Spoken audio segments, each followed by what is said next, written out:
sa paghatid mo ng mga damit ko kagabi, ah. Ang bihira talaga yung mga pinsan mo. Ayaw akong tigilan. Alam mo, ano ba naman kasi yung mga yun? Bakit paggalit na galit sa yung sabi ang mga mangkukulam na yon? Paano kasi? Sinumbong ko sila kay Don Vino na sila yung kumuha ng kahon ng mga alahas.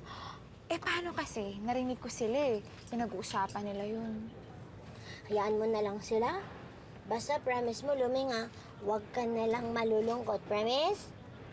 Eh, hindi lang naman doon ako nalulungkot, Ato Chuchay.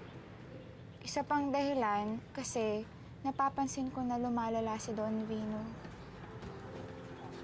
Ayan na. Luming, Poy! ba't pala di ka dumating sa usapan natin? Naku, Poy. Sorry ha. Eh kasi, alam mo naman, may party kagabi sa bahay. Kaya, sorry talaga. Okay lang yan. Ang importante, nakita kita ulit. Tsaka may bibigay nga pala ako sa'yo. Bigay? Wow! Ang cute naman ito, Poy! Ibigay. Luming, box pa lang yan. Dinubuksan yan. Buksan mo.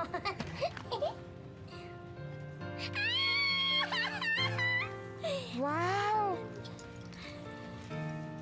Ang ganda naman! Sobrang ganda, oh.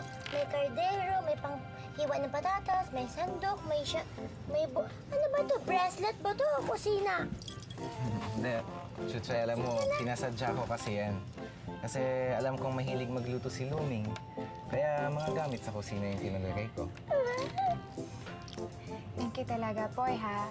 Pait-pait mo sa akin. Tsaka, hindi lang yun. Itanggap akong waiter sa isang restaurant. Tsaka magsisimula na ako bukas. Wow! Congrats, Poy! Oh, paano yan? Sa unang sweldo mo, lilibre mo ako, ha? Ikaw pa. Loves kita eh. Loves. Loves. Wow!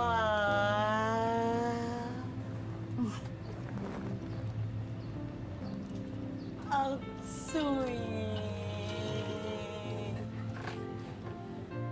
Alam mo, Mother Lala, sa sobrang tagal nung ang sweet.